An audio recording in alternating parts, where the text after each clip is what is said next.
বাবা জোয়ানকালে কত নামাজ ছাড়ছো, কত মিথ্যা বলছো, এখনো হায়ারটুকু আছে, মসজিদের কোনায় চলে যাও, ঘরের কোনায় চলে যাও। এ বাবা এখন রাত্রটা বড় হয়েছে, নিরিবিলি এশার নামাজ পড়ার পরে খাওয়া দাওয়া খাইয়া ঘুমিয়ে যাও, রাত্রির শেষ ভাগে একটু দয়া করে উঠো। কি করবা উঠা? মাল ভাজ করবা, ক্ষেত খামারে কাম করবা, এটা রাত্রির শেষ ভাগে উঠো। কানু কলিলাম মিনাল লাইলি মা ইয়াহজাউন ওয়া বিল আসহারি হুম ইস্তাগফিরুন। আল্লাহ পাক বলতেছে, জমিনের মধ্যে আমার এমন কিছু বান্দা আছে যারা রাত্রিবেলা কম ঘুমায়, 3 ভাগের 2 ভাগ পার হয়ে গেলে তারা রাত্রি উঠা তারা নামাজ পড়ে আর আমার কাছে মাপ চাইতে থাকে, আল্লাহ ভুল করেছি, বুঝি নাই, যৌবনের তাকাজায় পড়ে অনেক ভুল করে ফেলছি, এখন তো কবরের দিকে যাওয়ার সময় চলে আসছে, কখন ডাক আসবে বাবা, এ আল্লাহ আমার জীবনে ভুলগুলি মাফ করে দাও। তারা রাত্রিবেলা উঠে উঠে আমার কাছে মাপ চাইতে থাকে, চোখের পানি ছেড়ে কাঁদতে থাকে। আল্লাহ পাক বলে আমি আমার বান্দাকে মাফ করে দিব। এই জন্য দোস্ত, বুড়া বাবাজিরা এত বড় রাত কত ঘুমায়, রাতে উঠো, শেষ রাত্রে একটু উঠো, উঠা 2-4 রাকাত নামাজ পড়ো, পড়ে আল্লাহর কাছে কান্দো। কি দরকার তোমার সেগুলি আল্লাহর কাছে চাও।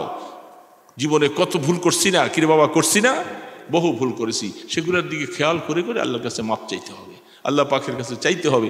দৈনিক কমপক্ষে কিছু না কিছু জিকির করা দরকার।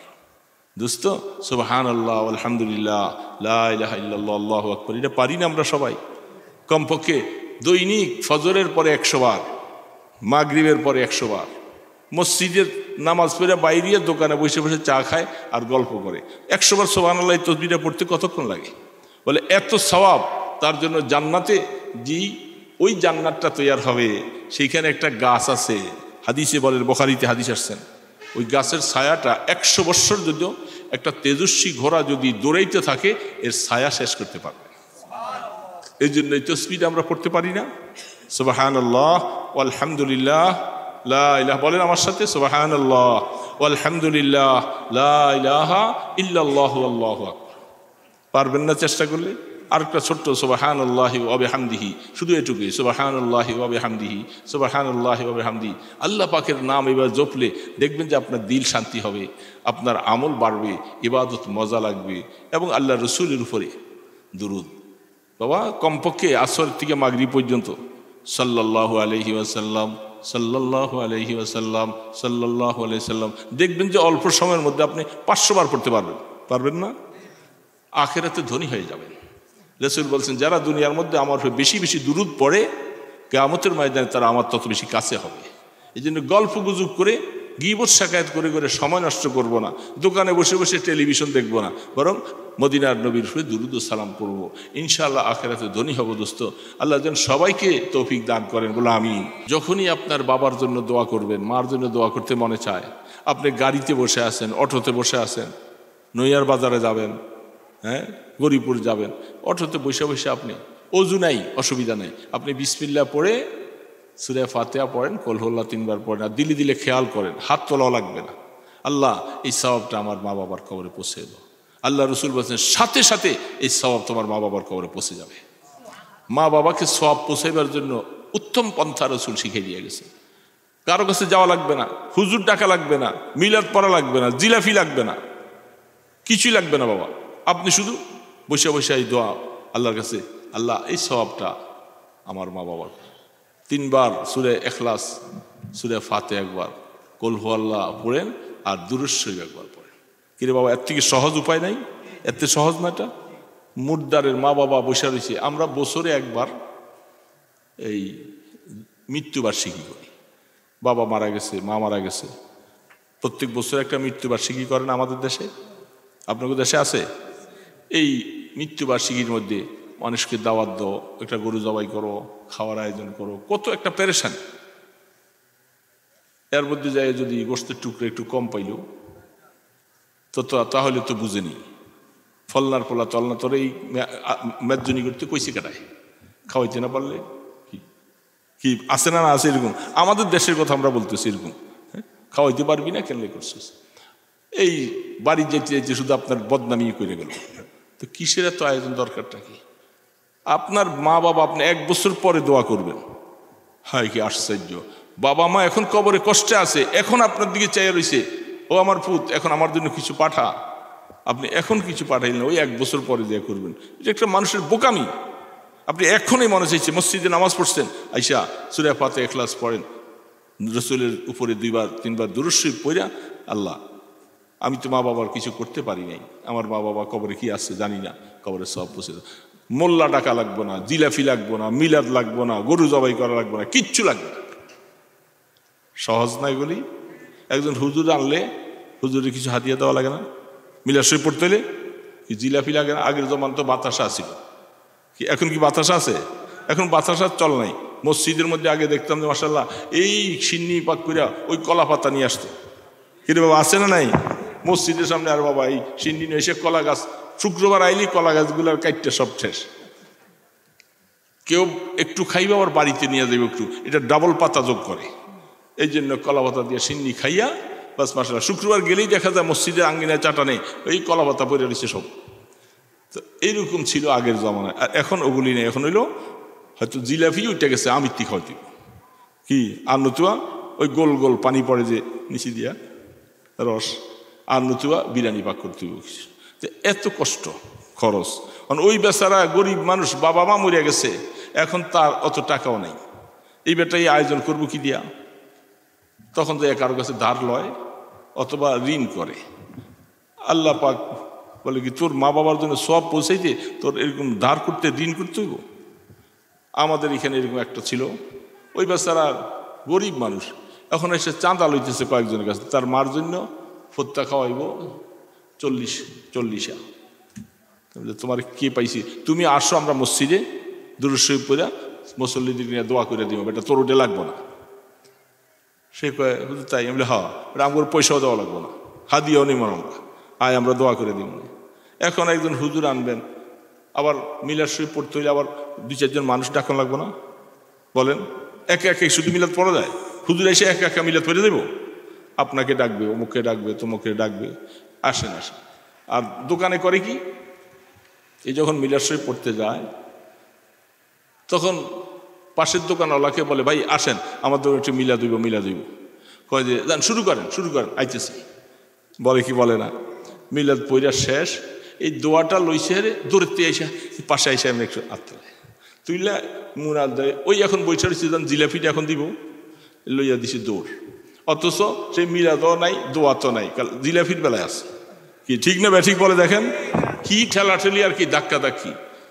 এই জন্য আল্লাহ রসুল বলছেন ওগুলি লাগবো না, উম্মত তোমার মা বাবাকে সব পৌঁছাইবা। প্রত্যেক দিন নামাজ পড়ো, নামাজের পরে আল্লাহর ঘরে বৈশা যায়, নামাজে বৈশা সূরা ফাতিহা পড়ো, কুল হু আল্লাহ পড়ো, পইরা দুরূদ শরীফ পড়ো মদিনার নবীর উপরে, পইরা হাত ধরো, আল্লাহ আমার মা বাবার কবরে, আমার দাদা দাদির কবরে সওয়াব তো এটুক না, এটা আল্লাহ পাক সবার কবরের মধ্যে বন্টন করে দিতে পারে, আল্লাহর কাছে ভাণ্ড কমি নাই।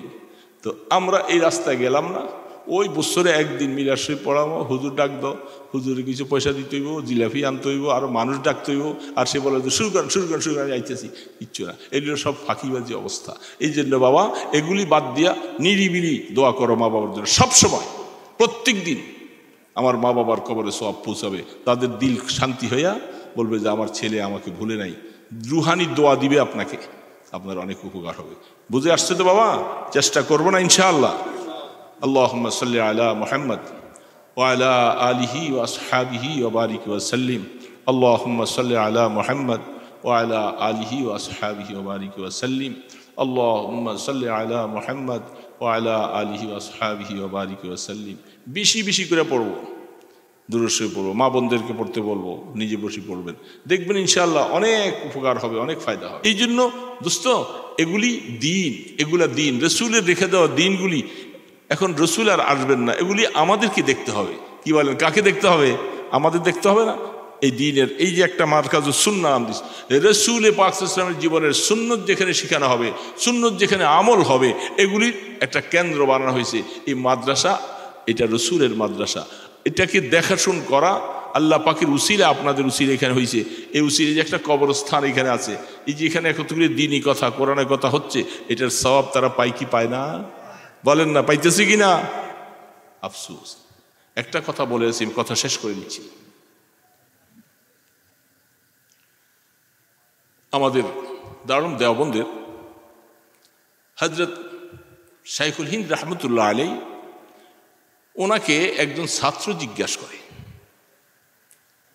হুজুর, এই যে আমাদের দেশে যে কবরস্থানগুলি আছে, এই কবরস্থানের মধ্যে অনেক নেককার যদি সেখানে মাটি দেয়, তো অন্যরা চেষ্টা করে যে ওনার কবরস্থানে ওনার কবরটাও এই নেককারের কবরের পাশে যেন একটু দেওয়া হয়। এটাই মনের একটা আশা আমাদের দেশে আছে, আছে না নাই? আছে। তো উনি প্রশ্ন করেছেন, হুজুর, মানুষ মরে গেলে তো সব আমল শেষ, মরে যাওয়ার পরে ওনার আর আমল নামা কিছু আমল করতে পারবে না, সেখানে সব বন্ধ হয়ে গেল। যারা আমরা এখান থেকে কিছু হাদিয়া পাঠাই, তাদের জন্য ইসালে সব করি, সেটা আল্লাহ পৌঁছায়, কিন্তু ওনার নিজে আর আমল করার কোনো সুযোগ নাই।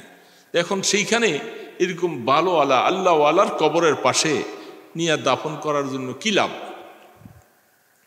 প্রশ্নটা করেছেন একটা ছাত্র হুজুরকে, প্রশ্ন করে চলে গেছে। পরের দিন গরম মৌসুম, তো ওই জমানায় তো আর কারেন্ট ছিল না, ইলেকট্রিসিটি ছিল না, তালের পাখা ছিল, বড় বড় তালের পাখা। তো অনেক সময় যারা খাদেম এইভাবে তালের পাখাটা, আমাদের দেশেও আগে এই আপনার জজকোটে বিভিন্ন জায়গায় এই তালের পাখা ছিল, কি ঠিক না? রশির সাথে বাঁধা ছিল, একজন এরকম করে এটা নাড়তো, হালকা হালকা বাতাস ছিল, সেইভাবে ছিল। তো একজন তালের পাখাওয়ালা এরকম বাতাস দিতেছে হজরতকে, ওস্তাদকে বাতাস দিতেছে। আচ্ছা বলেন তো, ওস্তাদকে বাতাস দিতেছে, সামনে ছাত্ররা যারা বসা আছে ওরা কি একটু বাতাস পায় না? না শুধু কাল ওনাকেই পায়? তো বলতেছে, এই যে বাতাস কাকে দেয়? হুজুর আপনাকে দেয়। তো তোমরা কি কিছু বাতাস পাও? হুজুর একটু একটু পাই। তো ওনার তোমাদের কি কি বাতাস দেয়? না। দেখো, তুমি যে গতকাল প্রশ্ন করেছিলা নেককার আল্লাহওয়ালাদের কবরের পাশে নিয়ে মাটি দিতে মনে চায়, ওই নেককার আল্লাহওয়ালা যে কবরের মধ্যে দাফন করেছে, আসমান থেকে আমার মাওলা তার কবরের মধ্যে রহমত নাজিল করে, রহমত বর্ষিত হয়। এই রহমতের কিছু হাওয়া বাতাস তার পাশে যারা থাকে তারাও পায়। বুঝে আসছে বাবা? এই জন্য নিকার আল্লাহওয়ালাদের কবরে থাকতে চায়। এই জন্য এখান থেকে আপনারা গ্রামবাসী, এখান থেকে আপনাদের সন্তানগুলাকে নেককার বানান, আল্লাহওয়ালা বানান, সেই ফিকির করেন, রাসূলের সুন্নত জিন্দা হোক, এই কবরওয়ালাদের ফায়দা হবে, আপনারা যারা দুনিয়ার থেকে চলে যাবেন আপনাদেরও ফায়দা হবে। এই বেচারা আপনাদের সকলকে নিয়ে যেন এইভাবে কাজটা করতে পারে। এটা একটা দিনই কাজ। আল্লাহ রসুলের সুন্নত জিন্দা হবে, নামাজ শিখবে, কোরআন শিখবে। এখন তো কোরআন মুছে যাচ্ছে, মিটে যাচ্ছে, সমাজের মধ্যে কোরআন শিখনেওয়ালা বাচ্চা নাই। খেলাধুলা করে, এদিক সেদিক করে, স্কুল কলেজে চলে যায়, কিন্তু কোরআন শিখে নাই। মুসলমানের সন্তান কোরআন না শিখলে সে নামাজ কি দিয়া পড়বে? বহু মানুষ আছে ছোটবেলায় এই ধরনের শিক্ষার ব্যবস্থা ছিল না, যার কারণে আমরা সহি করে সূরা ফাতিহাটা পড়তে জানি না, ওযু ভঙ্গের কারণ জানি না, নামাজ ভঙ্গের কারণ জানি না, নামাজের সাহসিকতা কোন সময় হয় এগুলি জানি না। অথচ একটা ছোট বাচ্চা একে জিজ্ঞাসা করেন, দেখবেন সে এগুলি মাশাআল্লাহ মুখস্থ বলে দিবে। তো এই জন্য এই শিক্ষার বিকল্প নাই। এগুলি আল্লাহ রসুলের দিন জমিনের মধ্যে ফলনের জন্য চেষ্টা করবেন, আপনারা এর জন্য চেষ্টা করবেন, ইনশাআল্লাহ দেখবেন যে আপনার ঘরের মধ্যে বরকত পৌঁছবে, আপনার সন্তানগুলি দিনদার হবে, নেককার হবে। এই জন্য আমরা চেষ্টা করবো না ইনশাআল্লাহ? তো কথা সেটুকুই। একুশিলায় আমার অন্যখানে প্রোগ্রাম ছিল, সেই প্রোগ্রামটা কোনো এক কারণে ক্যান্সেল হয়েছে। হঠাৎ করে আপনাদের এই মাওলানা যোগাযোগ করছে, সেই হিসাবে প্রোগ্রামটা দেওয়া হয়েছে। তো আমি একুশিলা আপনাদের এখানে আল্লাহ কিছু রিজিক লেখা রাখছে। আল্লাহ যেখানে কাউরে রিজিক লেখা রাখে, আপনাদের টাকা পয়সা খরচ করে, কষ্ট করে, সফর করে সেখানে যাইয়া এটা খাওয়া লাগবে। ঠিক না? ঠিক বলেন? এটি আল্লাহ পাকের কাজ। বলে আল্লাহ কি করে? ওই যে আল্লাহ দেখো, এই যে আল্লাহ এই কাজ করে, একজনের সামনের থেকে খানাটা সরাই ফেলছে, আরেকজনকে নিয়ে খানা খাওয়াই দিছে। এগুলি মাওলার কাজ। এই জন্য দোস্তরা আল্লাহকে মহব্বত করবেন, আল্লাহর জিকির আজকার করবেন, নামাজগুলি পড়বেন। মুসলমান হয়েছি খুশি না বেজার?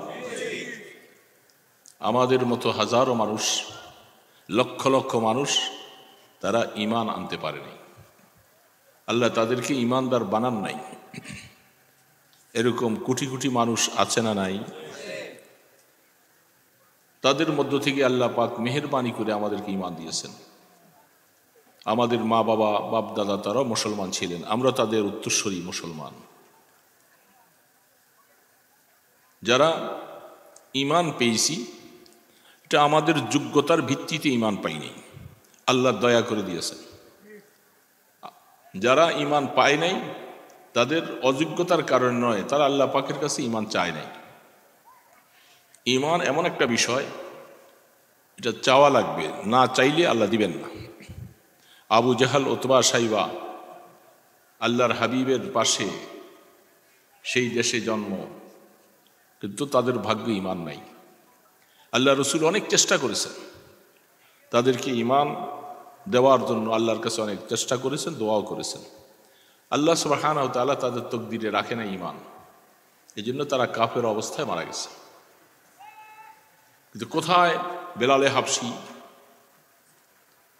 কোথায় হযরত সুহাইল রাদিয়াল্লাহু তাআলা আনহু, কোথায় সালমান ফারসি রাদিয়াল্লাহু তাআলা আনহু, সুদূর পারস্য থেকে আল্লাহ পাক তাদেরকে ঈমান দিবেন। এই জন্য আল্লাহ রসুলের কদমের নিচে আইনা তাদেরকে ঈমান গ্রহণ করার তৌফিক দিয়েছেন। এটা অনেক ভাগ্যের বিষয়।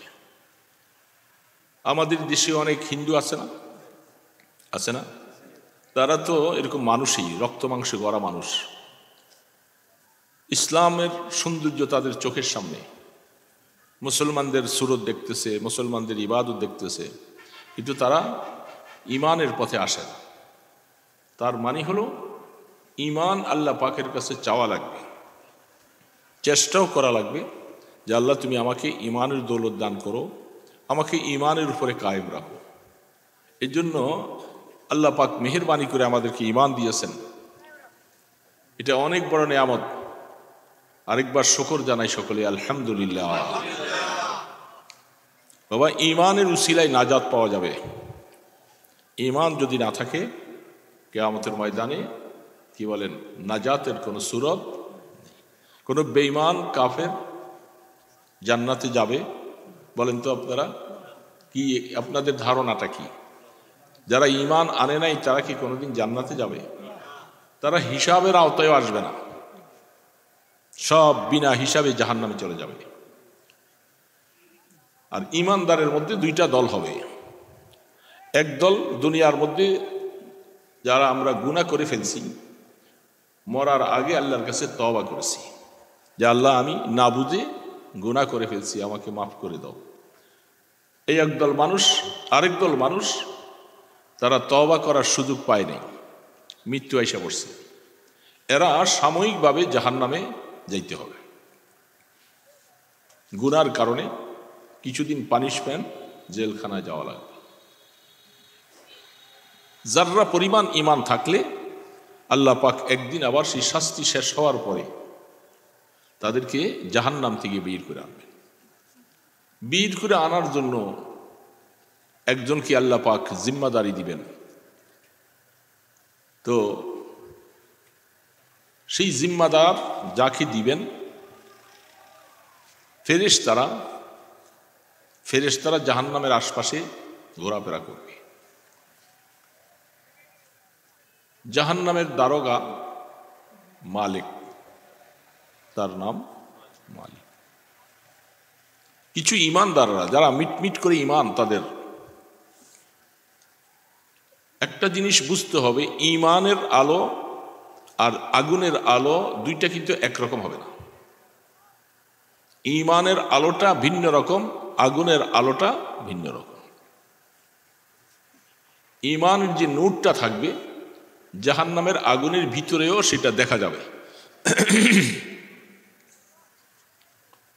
যারা জাহান্নামে জ্বলতেছিল, জাহান্নামের আগুন পোড়ানো যে কত কষ্ট, তারা জ্বলতে জ্বলতে ফেরেশতার কাছে বলবে, আমরা শেষ জামানায় আসছি, আমরা যে নবীর উপরে ঈমান আনছিলাম, আমাদের সংবাদটা একটু আমাদের নবীজির কাছে দয়া করে আপনি পৌঁছে দিবেন। আমরা তার কিছু উম্মত গুনাহ করার কারণে তওবা করতে পারি নাই, বিধায় আমাদেরকে জাহান্নামে নিক্ষিপ্ত করা হয়েছে। দীর্ঘ সময় জাহান্নামে আগুনে পড়তেছি, আমাদের সংবাদটা একটু আমাদের পয়গম্বর আলাইহিস সালামের কাছে পৌঁছে। বুঝতেছেন তো কথা? ফেরেশতা এই সংবাদটা আমাদের নবীজির কাছে পৌঁছাবে। তিনি যখন শুনবেন যে আমার কিছু উম্মত যারা পরিমাণ গুনাহ আছে পানিশমেন্ট হিসাবে জাহান্নামে জ্বলছে, আল্লাহ রসুল সাথে সাথে আল্লাহ পাকের কাছে ফরিয়াদ করবেন। মুসলমান খুব ভালো করে বুঝব, বেশি লম্বা রাত্র করা দরকার নাই। রসুলের মায়া সবচেয়ে, বান্দার জন্য মায়া আল্লাহ পাকের, তারপরে সবচেয়ে বেশি মায়া হলো রসুলের। আল্লাহর হাবিবকে আল্লাহ পাক বলছেন যে আমার বন্ধু, আমার হাবিব, আমি কিয়ামতের ময়দানে আপনাকে খুশি করাবো। কোরআন শরীফে আল্লাহ পাক বলছে ওয়ালা সাউফা ইউতিকা রাব্বুকা ফাতারদা। বন্ধু আমার, কিয়ামতের দিবসে আমি আপনাকে আপনার উম্মতের ব্যাপারে খুশি করাবো। যতক্ষণ পর্যন্ত আপনি রাজি না হবেন ততক্ষণ পর্যন্ত আমি আপনাকে খুশি করাইতেই থাকব। আল্লাহর হাবিব যখন গুনাহগার উম্মতগুলি জাহান্নামের মধ্যে পড়ে আছে, কথাটা শোনার পরে আল্লাহর রসুল দিলের মধ্যে মায়া শুরু হয়ে যায়।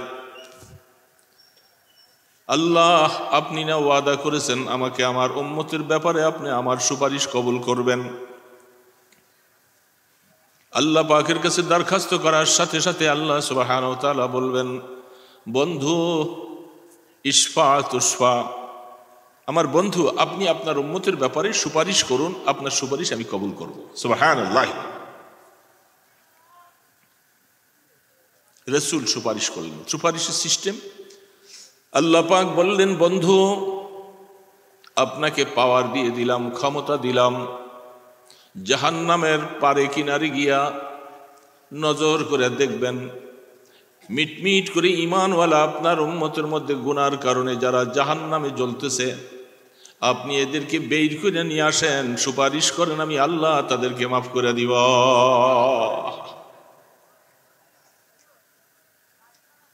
রাহমাতে দো আলম, তার উম্মত জাহান্নামে যাদেরকে দেখছেন তিনি, যারা পরিমাণ ঈমান আছে, ঈমানের নূর, একটু আগে বলছি ঈমানের নূর আর আগুনের আলো একসাথে মিশবে না। ঈমান যাদের আছে যারা পরিমাণ, এটা মিটমিট করে জ্বলতে থাকবে। আল্লাহ রসুল হুকুম করবেন, এই ফেরেশতা এদেরকে বের করে দাও, এরা আমার উম্মত, এরা আমাকে দেখে নাই কিন্তু আমার উপর ঈমান আনছিল, তাদেরকে বের করে দাও। বের করে দেওয়ার পরে রাহমাতে দো আলম এই উম্মতগুলার ব্যাপারে আল্লাহ রসুলের, আল্লাহ পাকের কাছে সুপারিশ করলেন। আল্লাহ এদের পানিশমেন্ট হয়ে গেছে, অনেকদিন জাহান্নামে তারা জ্বলছে, ঈমানটুকু আছে যারা, আল্লাহ আপনি এই উসিলায় তাদেরকে মাফ করে দেন। আল্লাহ রাব্বুল আলামিন বলেন, বন্ধু আমার, আপনার সুপারিশ আমি কবুল করলাম, আমি তাদেরকে মাফ করে দিব, তাদেরকে হাউজে কাউসারের পানি পান করাই দিবে। দীর্ঘ বৎসর জাহান্নামে জ্বলার কারণে যে কালিমা অবস্থায় চেহারাটা কুৎসি হয়ে গেছে, মুহূর্তের ভিতরে আল্লাহ তাদের চেহারাকে সুন্দর করে দিবে। লম্বা হাদিস আছে, হাদিসের মধ্যে আল্লাহ পাক নিজে বলেন হাদিসে কুদসি, আমার বন্ধুকে আমি পাওয়ার দেওয়ার পরেও আমি ওয়াদা করেছিলাম জাররা পরিমাণ ঈমান, যেহেতু ঈমান আমার উপরে আনছে, জাররা পরিমাণ, জাররা কতটুকু তাফসীরের মধ্যে বলছেন, ফামান ইয়ামাল মিসকালা যাররাতিন খায়রান ইয়ারা ওয়া মান ইয়ামাল মিসকালা যাররাতিন শাররান ইয়ারা। জাররার ব্যাখ্যা হলো সকালবেলা পূর্ব আকাশে যখন সূর্য উদিত হয়, সকালবেলা সূর্যটা উঠলে আপনাদের আমাদের ঘরের জানালা এবং খিড়কি দিয়া কিছু আলো ঢুকে, কি ঢুকে না দেখছেন?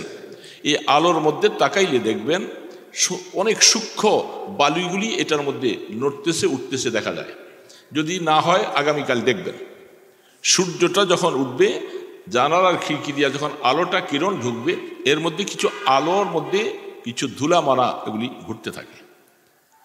তাফসীর বলতেছে ওই যে ধুলার কণাগুলি মালুম করা যায় না, হাতে ধরা যায় না, স্পর্শ করা যায় না, এটাকে জাররা বলে। এতটুক পর্যন্ত আমল যদি কেউ অর্জন করে, লা ইলাহা ইল্লাল্লাহ, লা ইলাহা ইল্লাল্লাহ মুহাম্মাদুর রাসূলুল্লাহ সাল্লাল্লাহু আলাইহি ওয়াসাল্লাম, এতটুক পরিমাণ যাররা পরিমাণ ঈমান যার কাছে আছে। আল্লাহ পাক ওয়াদা করেছেন, যেহেতু ঈমানের পাওয়ার অনেক বেশি, যদিও ঈমানটা তার শক্তিশালী ছিল না, যাররা পরিমাণ মিটমিট করে, আমি ওয়াদা করেছি যাররা পরিমাণ ঈমানওয়ালাকে চিরজীবনের জন্য কোনোদিন জাহান্নামে রাখা যাবে না। বন্ধু আমার, আপনি যাদেরকে বের করে নিয়ে আসছেন, এটা আপনার এলিমের মধ্যে যা ছিল সেগুলি বের করে আনছেন। আপনার এলিম আর আমার এলিমের মধ্যে আসমান আর জমিন পার্থক্য। বলেন তো, রসুলের যা ইলিম আছে আল্লাহ পাকের ইলিমের সমান? বুঝে নাই অনেকে। আল্লাহ পাকের ইলিমের সমান আমাদের রসুলের ইলিম? ওয়ামা উতীতু মিনাল ইলমি ইল্লা কালিলা। আল্লাহ পাক বলতেছে, আমার বন্ধু শুনেন, মহাসমুদ্রের মধ্যে যত পানি আছে, এই পানিগুলার থেকে আঙ্গুল দিয়া উঠাইলি যেটুকু পানি উঠলো, এটা এতটুকু ইলিম আমার ইলিম থেকে আমি আপনাকে দিছি। আর বাকি সমস্ত ইলিম, সমুদ্রের মধ্যে যত পানি, এগুলি সব আমি আল্লাহর ইলিম। আবার আল্লাহ রসুলকে নিয়ে বলতেছেন, হে সারা দুনিয়ার যত সাহাবা, তাবিন, আলেম, ওলামা, যত মানুষ আছো, আমার রসুল বলতেছে আল্লাহ পাক আমাকে যত ইলিম দিয়েছেন, আমার ইলিম থেকে একটা জাররা পরিমাণ, সামান্য পানির ফোঁটা পরিমাণ তোমাদেরকে দিয়েছে, আর বাকি ইলিম সব আমি নবীর কাছে রয়েছে।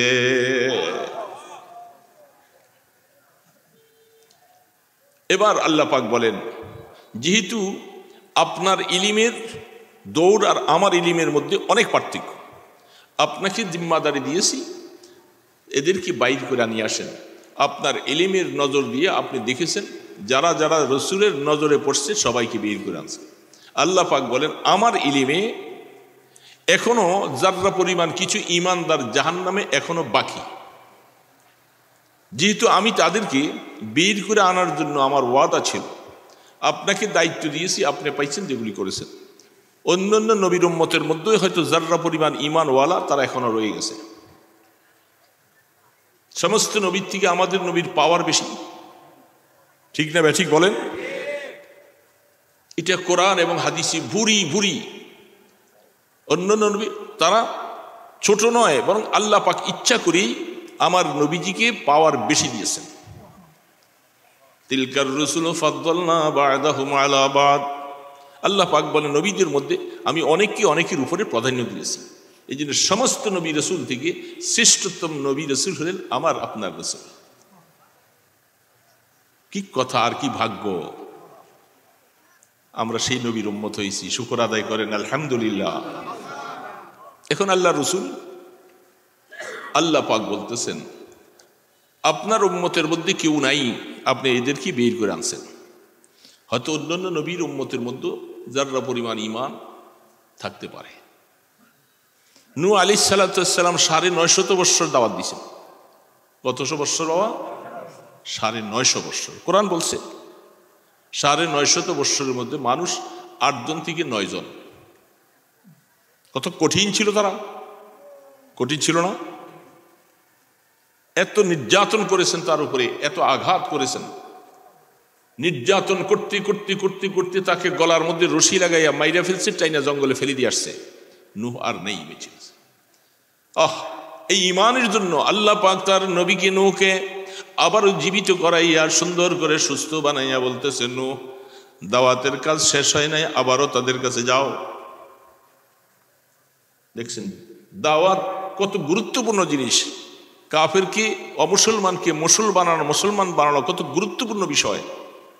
আল্লাহ পাক বলছিলেন, আবারও গেলেন, মাইর খেলেন। সর্বশেষ চেষ্টার পরে নূহ আলাইহিস সালাম বললেন, রব্বি লা তাযার আলাল আরদি মিনাল কাফিরিনা দাইয়ারা। আল্লাহ, আমি দেখেছি আপনি বলছেন এই কাফেরদের একটা সন্তানও তারা ঈমানদার আর হবে না। আল্লাহ যেহেতু ঈমানদার হবে না, তাদেরকে দুনিয়া রাখার প্রয়োজন নাই, এদের সকলকে তুমি খতম করে দাও। এই তখনই নূহ আলাইহিস সালামের বদদুয়ায় আল্লাহ পাক সমস্ত পৃথিবীর মধ্যে পানিতে দিয়ে দিলেন। নৌকা স্টিমার বানালেন, মাত্র মুসলমান প্রত্যেকটা জিনিসকে জোড়া জোড়া করে উঠাইছিলেন। ওই জমানায় যত প্রাণী ছিল সমস্ত প্রাণীর থেকে এক জোড়া করে করে তাদেরকে উঠাইছেন। এরাই বেঁচে ছিলেন, এদের থেকে কিয়ামত পর্যন্ত আনেওয়ালা এত মানুষ এখন পৃথিবীতে, প্রথম নূহ আলাইহিস সালাম। তো আমাদের রাসূল সাল্লাল্লাহু আলাইহি সাল্লাম তিনি চেষ্টা করলেন, উঠাই আনলেন। আল্লাহ পাক বলেন যে আমার ইলমে এখনো কিছু জাররা পরিমাণ ঈমানওয়ালা জাহান্নামে আছে। কি করবে এখন? এদের জন্য তো সুপারিশ করেনওয়ালা নাই কেউ। সুপারিশের পাওয়ার দিয়েছিলাম, কেউ আলেমরা সুপারিশ করবে, হাফেজে কোরআন সুপারিশ করবে, হ্যাঁ, আল্লাহ ওয়ালারা সুপারিশ করবে, নবীরা সুপারিশ করবেন। তো সর্বশ্রেষ্ঠ নবীকে আমি ইজাজত দিলাম, নবীজি আনার পরেও আমার ইলিমে এখনো কিছু ইমানদার জাহান্নামে আছে, এদেরকে কে বাইর করবে? এটাকে হাদিসে কুদসির মধ্যে আল্লাহ পাক নিজে বলে ফাকাবাজতু কাবজাতাইন, সুবহানাল্লাহ। আল্লাহ পাক বলেন, বন্ধু আমার, আমার পাওয়ার, আমার ক্ষমতা, আমি আল্লাহ কত বড়, কত মহান, ঠিক আমার হাতের থাবাটাও অত মহান, অত বড়। আল্লাহ পাক কুদরতি হাতে জাহান্নামের মধ্যে এইভাবে থাবা মারবেন, এই আল্লাহ পাকের থাবার ভিতরে জাররা পরিমাণ ঈমানওয়ালা মিটমিট করা এরকম আরো লক্ষ লক্ষ মানুষগুলি আল্লাহ পাক তাদেরকে উঠাই নিয়ে আসবে। দুইটা থাবা দিবেন আল্লাহ পাক। আল্লাহ পাকের থাবার মধ্যে আর কেউ বাকি নেই, বাকি যত আছে সব কাফের, মুশরিক, বেঈমান, জাররা পরিমাণ ঈমানওয়ালার কেউ নেই। বীর করে আসার পরে আল্লাহ পাক বলতেছে, তোমাদের সুপারিশকারী কেউ ছিল না, তোমাদেরকে একমাত্র আমি আল্লাহ, আমি রহমানুর রহিম, আমি দয়া করে তোমাদেরকে বের করে আনছি। এই জন্য আল্লাহ পাক বলে, যাও তোমাদের কপালে একটা লেখা লিখে দিলাম, কুদরতি ভাবে লেখাটা লেখা হয়ে যাবে, লিখনেওয়ালা থাকবে না। আল্লাহ পাকের তরফ থেকে আল্লাহ রসুল বলতেছেন, প্যারা নবী সাল্লাল্লাহু আলাইহি সাল্লামের সাথ ফরমান, উম্মতেরা শুনে নাও, এই লোকগুলাকে যখন আল্লাহ পাক বের করে নিয়ে আসবেন, আল্লাহ পাক বলবেন তোমাদের কপালের মধ্যে একটা লিখা হবে, হা উলাই উতাকাউর রহমান।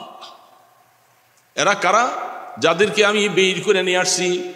কেউ কোনো অলি সুপারিশ করে নাই, হাফেজে কোরআন সুপারিশ করে নাই, আল্লাহ ওয়ালারা সুপারিশ করে নাই, কোনো আলেম সুপারিশ করে নাই, সর্বশেষ আমার নবীজিও সুপারিশ করে শেষ করে দিলেন।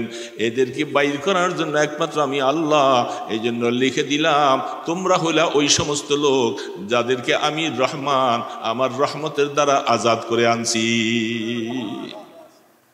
হা উলাই উতাকাউর রহমান, এরা আমার দাস, এরা আমার গোলাম, আমি আল্লাহ এদেরকে বের করে। দোস্ত দেখেন আল্লাহ পাক বান্দার উপরে কত মায়া আর কত দয়া। ঈমানের কারণে একসময় না একসময় নাজাত পাওয়া যাবে। এই ঈমানটুকু না থাকলে নাজাতের কোনো সুরত নেই। এরা জান্নাতে চলে যাবে, যাওয়ার পরে জান্নাতে ওয়ালাদের সাথে অনেকের সাথে দেখা হবে, সাক্ষাৎ হবে। এদেরকে ভিন্ন রকম মনে হয়, এদের কপালে একটা লেখা, হা উলাই উতাকাউর রহমান। এই লেখাটা দেখার পরে অন্যরা বুঝে ফেলবে যে এরা সর্বশেষ জাহান্নাম থেকে মুক্তিপ্রাপ্ত, এরা অত্যন্ত কঠিন পাপী ছিল। এই লেখার কারণে এটা পরিচয় হয়ে যাবে। এখন এই লেখাটা পরিচয় আপনি হাটে বাজারে যাওয়ার পরে আপনাকে যদি ভিন্ন একটা ধরন করে দিয়ে দেওয়া হয়, সমস্ত বাজারওয়ালারা আপনার দিকে বারবার তাকাবে, এই লোকটা কেটা, এই তো ভিন্ন রকম দেখা যায়, শরম শরম লাগবে। এবার জান্নাতে যাওয়ার পরে তো আল্লাহ পাক ওয়াদাই করেছেন, তুমি জান্নাতে যাওয়ার পরে আমার কাছে যা চাইবা আমি তাই দিব। এবার জান্নাতওয়ালারা বলে, আল্লাহ আপনি দয়া করে মাফ করেছেন, জাহান্নাম থেকে আমাদেরকে বের করে নিয়ে আসছেন। এই লেখাটার কারণে জান্নাতওয়ালাদের সামনে আমাদের একটু শরম লাগে, লজ্জা লাগে, আমরা যে অনেক বড় আসামি ছিলাম এটা প্রকাশ পেয়ে যায়। এ মাওলা দয়া করে যদি তুমি লেখাটা মুছে দিতা, তাহলে আমরা তাদের সাথে একাকার হয়ে যেতাম, আর ভাগ থাকতো না। শুধু কথাটা বলতে দেরি, একটা সেকেন্ডের ভিতরে লক্ষ লক্ষ মানুষের এই কপালের লেখাটা মুছে যাবে।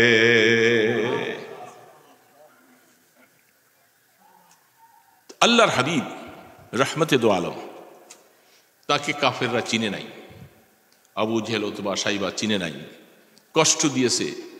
কোরআন এবং হাদিস বুড়ি বুড়ি যারা আমরা এগুলি পড়তে পারি নাই, আমরা শুনে শুনে কিছু বুঝতেছি যে আমাদের নবীজিকে কি কষ্ট দিয়েছে। কষ্ট দিতে দিতে দিতে তারা চরম করেছে। আল্লাহ রসুল মাঝে মধ্যে কোরআন শরীফ বলতেছেন, ইন্নাকা বাকিউন নাফসাকা আল্লাহ। বন্ধু আমার, তারা ঈমান কেন আনে না? এই জন্য আপনি অনেক সময় এমন হয়ে যান, মনে চায় যে পাহাড়ে উঠে আমি পড়ে যাই, মরে যাই, আমার কথা দাওয়াতে তারা মুসলমান হলো না কেন? এই দুঃখ ব্যথা, কি ব্যথা রসুল পেয়েছিলেন। তারপরে একদল কাফের মুশরিকরা তারা পরস্পরে বলতে শুরু করেছে, আরে মোহাম্মদের কথা বাদ দাও, সে তো লেজ কাটা দম্বুরিরা, তার মানে এর কোনো বংশ নাই, মোহাম্মদের কোনো বংশ নাই, এই দুনিয়ার থেকে চলে গেলে তার কথা বলনেওয়ালার কেউ নেই। এই কথা আমাদের সমাজে বলে আটখুরা। আপনাদের দেশে কি বলে? যার কোনো সন্তান নাই, নিঃসন্তান ওয়ালাকে আটখুরা। সন্তান দেনেওয়ালা, দেওয়ার মালিক কে? সুন্দর করে বলেন কে? কারণ মুসলমান আল্লাহ বললে খুব দিলটা ভরে যাবে। শুধু মরা মরা আল্লাহ বললেন, এটা তো হলো না।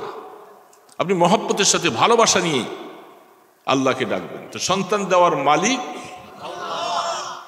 এখন তারা বলতেছে যে আরে এর কথা ছেড়ে দাও, এর নিয়ে চিন্তা করার দরকার নাই, এই কয়দিন বাঁচবে, এরপর তো মরে যাবে, মরে গেলে তার নাম নেওয়ার মতো মানুষ পৃথিবীতে নেই।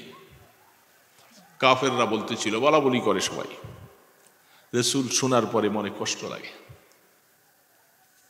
রসুলের ছেলে সন্তান নাই, মেয়ে তো আছে, তো ছেলে সন্তান না থাকলে তারা মনে করছে যে ছেলের মাধ্যমেই তো বংশটা বৃদ্ধি পায়। এই জন্য যেহেতু কোনো ছেলে সন্তান নাই, মোহাম্মদ তাকে আটকুরা বলছেন, লেজ কাটা, মারতে তার বংশ নাই। আল্লাহ পাক দেখলেন যে আমার বন্ধু একটু মনে কষ্ট পাইতেছে। আল্লাহ পাক বলে, বন্ধু আমার, কষ্ট পাওয়ার কোনো কারণ নাই। আমি সর্বপ্রথম সূরা কাউসার নাযিল করে বলতেছি, ইন্না আ'তাইনাকাল কাউসার। কোরআন শরীফের মধ্যে সর্বছোট সূরা, এর থেকে আর ছোট কোনো সূরা নেই। আল্লাহ পাক সূরা কাউসার নাযিল করলেন। বন্ধু আমার, তাদের কথা তো পাগলের মতো কথা, এদের কথা শোনা আপনার প্রয়োজন নেই। কাউসারের শব্দের অর্থ প্রায় 3 রকম তাফসীরের মধ্যে আছে। ইন্না আ'তাইনাকাল কাউসার, প্রথম শব্দ হলো আমি খায়রান কাসীর। বন্ধু আমার, তারা বলতেছে আপনাকে আপনার নাম নেনেওয়ালা পৃথিবীতে কেউ থাকবে না, আমি আপনাকে সর্বোত্তম জিনিস দান করেছি, পৃথিবীতে অনেক জিনিস আপনাকে দিয়েছি, আপনাকে আমি হাউজে কাউসার দিয়েছি, যেটা কিয়ামতের ময়দানে আপনার উম্মত আসবে আর আপনি তাদেরকে 1 গ্লাস পানি পান করাবেন, 50,000 বৎসর আর পিপাসা লাগবে। আপনাকে আমি সেই হাউজে কাউসার দিয়েছি। এবং আপনার পুত্র সন্তান নাই, কিন্তু আপনার সন্তানদের মধ্য থেকে বংশধারা কিয়ামত পর্যন্ত আমি জমিনের মধ্যে কায়েম রাখব। 2 নম্বরে, প্রত্যেকটা ঈমানদার, যত ঈমানদার আছে প্রত্যেকটা ঈমানদারের রুহানি বাবা হলেন আল্লাহ রসুল। আল্লাহ রসুল কি কোরআন বলছেন? আল্লাহ রসুল আমাদের রুহানি বাবা। ঠিক আছে না? বুঝতেছেন না? অসুবিধা হয়? আমাদের রুহানি বাবা। এই জন্য রসুলের বিবিগণ আমাদের রুহানি মা। তো আল্লাহ পাক বলে, এই নাফরমানেরা আমার বন্ধুকে কষ্ট দিতেছ। ইন্না আ'তাইনাকাল কাউসার, যেহেতু আমি আপনাকে সর্বোত্তম জিনিস, পৃথিবীতে সমস্ত ভালাইগুলি আমি আপনাকে দিয়েছি, আপনাকে আমি হাউজে কাউসার দিয়েছি। হাউজে কাউসার, আল্লাহু আকবার, আল্লাহ দোয়া করা হয়, আল্লাহুম্মা আসকিনি মিন হাউজে নবিয়িকা শারবাতান হানিয়াতান লা নাজমাউ বা'দাহা আবাদা। দোয়া করে, আল্লাহ তুমি দয়া করে তোমার রসুলের হাউজে কাউসার থেকে আমাকে একটা গ্লাস নসিব করো, যে 1 গ্লাস পান করলে আর পিপাসা লাগবে না। এই হাউজে কাউসার আপনারা চান তো? সবাই চান না? এই মুহূর্তে যে চুপ করে থাকে সে বলবো যে সে নেয়ামতের নাকদরি করছে। হাউজে কাউসার চাই কি চাই না? এই জন্য বলছেন দোয়া চাইতে হবে আল্লাহ পাকের কাছে। আল্লাহ জোর করে আইনা দিয়ে দিবে না। আমি আল্লাহ পাকের কাছে হাউজে কাউসার চাই। সাহাবায়ে কেরাম বলেন, হাদিসের মধ্যে আসছেন, ইয়া রাসূলুল্লাহ, লক্ষ লক্ষ কোটি কোটি আপনার উম্মত সেদিন আসবে, তারা এই আপনার হাউজে কাউসারে পানি পান করতে পায়ের নিচে নিষ্পেষিত হয়ে যাবে কত মানুষ। দেখেন না জাকাতের টাকা দিতে যায় আমাদের দেশে অনেকে লাইন ধরে মানুষকে আসে, পায়ের নিচে পিষে মানুষ মারা যায়, আছে না নাই এরকম? কিয়ামতের ময়দানে আপনার এই হাউজে কাউসার পান করতে আপনার কোটি কোটি উম্মতেরা আসবে, কিভাবে তারা? রাসূল বলতেছে আমার সাহাবী শুনে নাও, আসমানের দিকে তাকাও, আসমানের দিকে তাকাইয়া নজর করে দেখলা তুমি কি দেখেছ? বলে ইয়া রাসূলুল্লাহ আমি দেখলাম অগণিত কোটি কোটি কোটি কোটি, যেগুলি গণে শেষ করা যাবে না, এত তারকা রাশি। রাহমাতুল দু আলম বলেন এ আমার সাহাবী শুনে নাও, কিয়ামতের ময়দানে আমার উম্মতের জন্য যে হাউজে কাউসারটা রাখা হবে, সে হাউজে কাউসারের গ্লাসগুলি আকাশের তারকার থেকে আরো বেশি হবে, ভিড় হবে, আর এত গ্লাস থাকবে, ভিড় হবে না। বলে তুমি এখান থেকে যেভাবে আসমান থেকে আসমানের চাঁদ দেখতেছো, ঠিক আল্লাহ রাব্বুল আলামিনের এই হাউজে কাউসার, তুমি রাসূলের হাউজে কাউসার যখন খেতে যাইবা, তোমার ভিড় নেই, তুমি নিজের পছন্দ মতো খাইতে পারবা, তবে অনুমতি সাপেক্ষে। অনুমতি না পাওয়া গেলে হাউজে কাউসারের কাছে যাওয়া যাবে। যারা রাসূলের তরিকাকে বাদ দিয়েছে, রাসূলের দিন মিশে যাচ্ছে, রাসূলের রাখা যাওয়া দিনগুলি কেউ বুঝে না, শোনে না, এই সমস্ত লোকগুলি যখন কিয়ামতের ময়দানে আল্লাহর রাসূলের সামনে যাবে, রাসূল বলবেন সহকান সহকান লিমান গায়্যারা বাদি, তুমি আমার উম্মত। ফেরেশতারা বলবেন ইয়া রাসূলুল্লাহ এ তো আপনার উম্মত না, আপনি দুনিয়ার থেকে চলে আসছেন, আপনার দিন মিটে গেছে। তারা কোনো একটা দিনের কোনো কাজ তারা করেনি, তারা এখন হাউজে কাউসারের জন্য আসছেন। রাসূল বলবেন তাই নাকি? বলে হ্যাঁ। তখন রাসূল বলবেন যাও তোমরা দূর হয়ে যাও, তোমরা আমার উম্মত না। আমার দাঁত ভাঙা দিন, রক্ত ঝরা দিন তোমাদের সামনে রেখে আসলাম, তোমরা শুধু দুনিয়া নিয়ে ব্যস্ত ছিলা, আমার দিনের জন্য কোনো মায়া লাগে নাই। কোরআন মিটে যায়, আমার রেখে যাওয়া হাদিসগুলি মিটে যায়, আমার রেখে যাওয়া সুন্নতগুলি মিটে যায়। তোমাদের মধ্যে দিন নাই, ইসলাম নাই, পর্দা নাই, নামাজ নাই, সুদ ঘুষে জবর করে করে তোমরা জীবনটা কাটিয়েছিলা।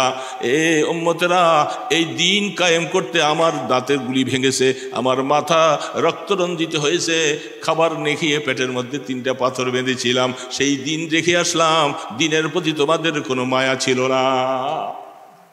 এরকম মানুষ আছে না নাই? রাসূলের দিন কাকে বলে চিনেও, শুধু দুনিয়াতে আসছে, খায় ফিরে, চলে ফিরে, ছেলে সন্তান হয়, বাচ্চা কাচ্চা হয়। দিন কাকে বলে, নামাজ কাকে বলে, আল্লাহ কাকে বলে, রাসূল কাকে বলে, কিছুই চেনে না। রাসূলের দিন চলে যাচ্ছে, তখন বলবেন তোমরা দূর হয়ে যাও। রাসূলের মাঝখানে, হাউজে কাউসারের মাঝখানে কথাটা বলার সাথে সাথে একটা পার্টিশন হয়ে যাবে, আর হাউজে কাউসার নসিব হবে না। আল্লাহ পাক বলে বন্ধু ইন্না আ'তাইনাকাল কাউসার, যেহেতু আপনাকে আমি উত্তম জিনিস দান করেছি, আপনার 2টা কাজ করেন, ফাসাল্লি লিরাব্বিকা ওয়ানহার, আপনি এখন শুকর আদায় করার জন্য, এত বড় নেয়ামত আমি আল্লাহ আপনাকে দিয়েছি, আপনি আমার জন্য নামাজ পড়ুন। আমাদের কি আল্লাহ নেয়ামত দিছে না, দেয় নাই বাবা? আমরা যে নামাজ ছেড়ে দিছি, সমাজের মধ্যে এখন নামাজির সংখ্যা বেশি না কম? বড় বলেন, বেশি না কম? আমাদের ছেলে মেয়ে, আমাদের নাতি পুতি, আমাদের বংশধর, চাচতো ভাই, মামাতো ভাই যত আছি, সবাই বাজারে দোকান আছে, ব্যবসা বাণিজ্য আছে, সব কিছু আছে, কিন্তু নামাজ নেই। রাসূল এই নামাজ প্রতিষ্ঠা করতে কত কষ্ট। অন্য অন্য আমলগুলি জমিনের মধ্যে ফরজ হয়েছে, নামাজ আল্লাহ পাক বন্ধুকে আসমানে নিয়া, মেরাজে নিয়া, সেখানে আল্লাহ নামাজ ফরজ করেছে। এই জন্য বলা হয় নামাজ ইমানের পরে সবচেয়ে বড় গুরুত্বপূর্ণ ইবাদত হলো নামাজ। সেই নামাজ এখন আমরা ছেড়ে দিচ্ছি, নামাজের সংখ্যা নাই, খুব কম। এই জন্য আল্লাহ পাক বলে বন্ধু আমার নেয়ামত যখন দিয়েছি, আপনি তার শুকর আদায় করে ফাসাল্লি লিরাব্বিক, আপনি আপনার প্রভুর নামে নামাজ পড়ুন। রাসূল কি আল্লাহ পাক বলছেন, আমাকে আল্লাহ পাক এত নিয়ামত দিয়েছে, ছেলে দিয়েছে, মেয়ে দিয়েছে, জমিন দিয়েছে, ধান দিয়েছে, পাট দিয়েছে, খাবারের জন্য কত জানোয়ার, সবকিছু জবাই করে করে তা ভক্ষণ করি। আল্লাহ পাক বলে গোলাম তোমাকে এত নিয়ামত দিলাম, তুমি তো নামাজ পড়ো না। যারা এগুলি খাওয়ার পরে নামাজ পড়লো, শুকর আদায় করলো, আল্লাহ পাক বলে তুমি নিয়ামতের শুকর আদায় করলা। আমার বন্ধুর মতো বন্ধুকে নিয়ামত দিয়া বলছিলাম ফাসাল্লি লিরাব্বিক, আপনি আপনার প্রভুর নামে নামাজ পড়ুন। 2 নম্বর শব্দটা বলছেন ওয়ানহার। আপনার কাজ রসুল, আপনি আল্লাহর জন্য জানোয়ার জবাই করেন, নহর করেন। ওটকে নহর করা হয়, ওটকে নহর করা হয়। নহর অনেকে দেখেন নাই, ওট দাঁড়ানো থাকে, তখন একজন চাকু নিয়ে ছুরি নিয়ে তার ওটের গলার এখানে যে একটা পুষ দিয়ে দিবে, রক্ত ঝরতে ঝরতে ফাইজা ওয়াজাবাদ দুনুবুহুম, যখন ওটটা কাঠিয়া পড়ে যায় তখন সেখান থেকে যে চামড়া ছিল এটাকে খাও। এটা হলো ওটের নহরের সিস্টেম। কারণ এত বড় জানোয়ার, এটাকে বাইন্দা জবাই করা অনেক কষ্ট, পাগলামি করবে, চলে যাবে। তো এই জন্য আল্লাহ পাক বলছেন ওয়ানহার, মানে জবাই করে। এই জবাই করার সিস্টেমটা কেন মনে রাখো বন্ধু আমার, আপনাকে যে নিয়ামত দিয়েছি আমি, একটা মনে করছেন না, আয় খায়রান কাসির, আপনাকে পৃথিবীর সবচেয়ে বড় দৌলত, সবচেয়ে বড় নিয়ামত আমি দিছি। এর বিনিময়ে আপনি 2টা কাজ করবেন। একটা হলো আপনি নামাজ পড়বেন, 2 নম্বরে আমার নামে কোরবানি করবেন। কোরবানি মানে তোমার যত ভালো বস্তু আছে, যত ভালো কিছু আছে আল্লাহর সামনে এগুলি সব বিলীন করে দেওয়া, মিটিয়ে দেওয়া, সব কিছু আল্লাহর জন্য, বন্দার জন্য নয়। এই জন্য অনহারের বিভিন্ন অর্থ আছে। যখন এই সূরাটা নাজিল হয়ে শেষে দিয়ে আল্লাহ পাক বলছে ইন্না শানিয়াকা হুয়াল আবতার, বন্ধু আবার মনে কষ্ট নেওয়ার কোনো কারণ নাই। তারা আপনাকে বংশহারা বলছেন, নির্বংশিয়া বলছেন। আমি আল্লাহ বলে দিলাম কিয়ামত পর্যন্ত মসজিদের আজানে, মিম্বরে, মাহফিলের মধ্যে, নামাজের মধ্যে, সর্ব জায়গায় আপনার আলোচনা হবে, কিন্তু ওই নির্বংশিয়া তাদের আলোচনা পৃথিবীতে কোথায় হবে না, তাদের বংশ নাই, তাদের নিয়ে কেউ আলোচনা করবে না। আর আপনার আলোচনায় মানুষ পঞ্চমুখ হবে। আপনার আওয়াজ, আমি যেখানে আছি পাশাপাশি সাথে সাথে আপনার নামটা লাগাইছি। যেখানে আশহাদু আল্লা ইলাহা ইল্লাল্লাহ আছে, সেখানে আশহাদু আন্না মুহাম্মাদান আবদুহু মুহাম্মাদার রাসূলুল্লাহ আছে না নাই দোস্ত? রসুল পাক সাল্লাল্লাহু আলাইহি সাল্লাম, তার অবদান আমাদের জন্য কত। এই দিনটা যারা আমরা আজকে যে কোরআন পাইছি, মাদ্রাসা, দিনের কথা, দিনে আলোচনা, এই দাড়ি, এই টুপি, এই মসজিদ, এগুলি পাইছি তো আল্লাহ রসুলের উসিলায়। কি বলেন, ঠিক না ব্যাঠি? রসুল না আসলে তো আমরা কিছুই পাইতাম না। তো সেই রসুলকে আমরা কি দিয়া স্মরণ করছি? রসুল বলতেছিলেন দুনিয়ার থেকে যখন চলে যায়, রাত্র বেশি হবে, আমি কথা বেশি বলবো না, অল্প কথায়। আল্লাহর হাবিব যখন দুনিয়ার থেকে চলে যাবেন, আম্মা জান আয়েশা সিদ্দিকা রাদিয়াল্লাহু তাআলা আনহার হুজরা মোবারকে আল্লাহ রসুল সেখানে আরাম করতেছিলেন। দিনের শেষ ভাগে, প্রায় মাঝামাঝি দুপুরের টাইমে রসুল চলে যাবেন দুনিয়ার থেকে।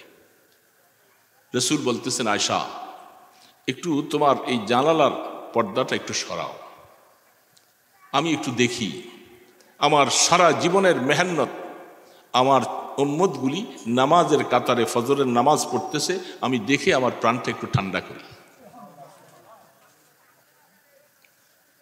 রসুল দেখলেন, দেখার পরে তৃপ্তি লাভ করলেন যে আল্লাহ আমাকে জিজ্ঞাসা করলে বলবো যে আল্লাহ আমাকে আপনি পাঠিয়েছিলেন, আমি আমার উম্মতগুলাকে নামাজের কাতারে রেখে আসছি, আমি এই কথাটা আল্লাহ পাকের কাছে বলতে পারবো। রসুলের সবচেয়ে কুররাতু আইনি আস-সালাহ। রসুল বলেন তোমাদের এক একজনের চোখের ঠান্ডা এক এক জিনিস, আর আমি রসুলের চোখের ঠান্ডা হলো নামাজ। নামাজ সবচেয়ে বেশি গুরুত্বপূর্ণ ইবাদত। আফসোস লাগে বাবাজিরা, ভাইয়েরা, আমরা ছেলেরা, মেয়েরা, আজকে আমরা সব কিছু ঠিক আছে, এই সমাজের মধ্যে নামাজটা শেষ। সমাজের মধ্যে নামাজির সংখ্যা খুব কম, নাই। তাহলে কিয়ামতের ময়দানে আল্লাহ পাকের কাছে কি জবাব দেব? রসুল করিম সাল্লাল্লাহু আলাইহি সাল্লাম খান্দকের যুদ্ধের সময় কি কঠিন ঘমসান লড়াই হয়েছিল তাদের সাথে। কাফের মুশরিকেরা, 10,000 কাফেররা একসাথে হামলা করবে, মদিনাকে শেষ করে দিবে, রসুলকে শেষ করবে, মুসলমান কাউকে বাঁচিয়ে রাখবে না, এইভাবে তারা এসে হামলা করবে। আর সেই যুদ্ধের মধ্যে আল্লাহর হাবিব এবং সাহাবায়ে কেরামদের 4 ওয়াক্ত নামাজ কাজা হয়েছে। কয় ওয়াক্ত? 4 ওয়াক্ত। বলেন কেমন কঠিনতম যুদ্ধটা ছিল, যে যুদ্ধের মধ্যে রসুল বলেন আল্লাহ তাদের কবরগুলাকে জাহান্নামের আগুন দিয়ে ভরপুর করে দেয়, এরা আমাদেরকে নামাজ পড়ার সুযোগটা পর্যন্ত দেয় নাই। অস্ত্র নিয়ে এইভাবে তাক মেরেছিল যে ইশারা করে নামাজ পড়বে এই সুযোগটাও দেয় নাই। 4 ওয়াক্ত নামাজ আল্লাহ রসুল জীবনে কাজা হয়েছে। রসুল এই নামাজগুলি পরে আদায় করলেন। কি কঠিনতম অবস্থায়! আমি রসুলের উম্মত, আমার কি এই ধরনের কোনো পরিস্থিতি আসছে, তাহলে আমার নামাজটা কেন কাজা হয়? দোস্ত, আমি কেন নামাজটা ছেড়ে দিলাম? আমার কি অসুবিধা? আমার তো কোনো কিছুর কমই নাই। আল্লাহ সব কিছু আপনাকে আমাকে দিলেন। আফসোস হলো আমি অবহেলা করে, অলসতা করে নামাজ ছেড়ে দিলাম। মাইনাস করলাম তো, জবাই করলাম তো কিসেকে? নামাজকে। আমার ব্যবসা, দোকানদারি, শ্বশুরবাড়ি, আত্মীয় স্বজন, এই ইলেকশন আসতেছে, মেল দরবার, সব কিছু তো ঠিক আছে, আছে না? তো জবাই করলাম কিসেরে? নামাজ। শুধু নামাজকে মাইনাস করে দিলাম। আল্লাহ পাক বলে, বান্দা জবাব তো দিতে হবে। ইমানের বদলতে নাজাত পাইবা, কিন্তু জাহান্নামে তো জ্বলা লাগবে। এক ওয়াক্ত নামাজ ইচ্ছা করে ছেড়ে দিলে ৭,০০০ বৎসর জাহান্নামের আগুনে জ্বলা লাগবে। কত সাহস আমার! কোন সাহস নিয়ে আমি বসে আছি? এই জন্য এখানে আমরা অনেক মুরব্বীরা আছে যারা আমরা জুয়ান অবস্থায় নামাজ অনেক পড়ি নেই, আছি না এরকম? এখন যখন শরীর কমজোর হয়ে গেছে, মৌতকে সামনে দেখতেছি, কোন সময় ডাকাঠে চলে যাব, এখন নামাজগুলি ধরছি। এখন আমার কি অবস্থা? আমি তো রেগুলার নামাজি না, আমি ইরেগুলার। জীবনে কত নামাজ ছেড়ে দিছি। এখন আমার ছেলেরা, আমি একজনকে যখন বলছিলাম, একটা ছেলেকে, বাবা তুমি নামাজটা পড়ো না, কয় হুজুর আমার মতো বয়সে আমার বাবাও তো পড়ে নাই। বাহ, কি জবাবটা দিছি! আমার এই বয়সে আমার বাবাও, এখন বাবা হাজি সাহেব হয়েছে, বুড়া হয়েছে, অনেক কিছু, এরকম ওই বয়সে বাবাও পড়েনি। এই কথাটা বাবার জন্য লজ্জার কথা না? আপনাদের ছেলেরাও তো এই কথা বলবে, আমার বাবা এখন না মসজিদের দিকে দৌড়াইতেছে, সেও তো এরকম জুয়ান অবস্থায় এরকম নামাজ পড়ে নাই। এই কথা বললে আপনি কি জবাব দিবেন? কোনো জবাব আছে? এটা কি আপনার প্রশংসা করলো ছেলে? আপনার দোষ বয়ান করলো, মোজাম্মত বয়ান করলো? আফসোস লাগে, কেন আমার ছেলে এই কথাটা বলার সুযোগ পাবে?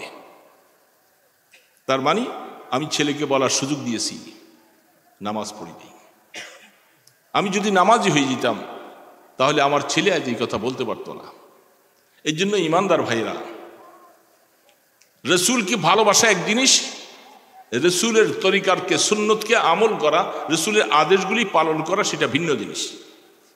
আবু তালেব রসুলকে সবচেয়ে বেশি ভালোবাসছে। এই জামানায় আমরা রসুলকে ভালোবাসি, কি বলেন? ভালোবাসি না? চুপ করে থাকলেন, রসুলকে ভালোবাসেন না? তো জিটা বড় করে বলেন। কারণ রসুলকে ভালো না বাসলে আপনার ইমান আল্লাহর কাছে কবুল হবে না।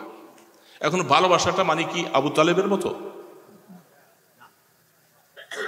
লাউলাল মুলামাতু আও হিজানু মুসিবাতিন লাকাদ ওয়াজাদতানি বিযাকা সামহা মুবিনা ওয়া লাকাদ আলিমতু বিআন্না দীনা মুহাম্মাদিন মিন খায়রিল আদিয়ানিল বারিয়াতি দীনা। আবু তালেব যখন দুনিয়া থেকে চলে যায়, রাহমাতে দু আলমকে এত ভালোবাসা আবু তালেব রসুলকে জীবনে দিয়েছেন, এই ভালোবাসা পৃথিবীতে আর কেউ দিতে পারবে?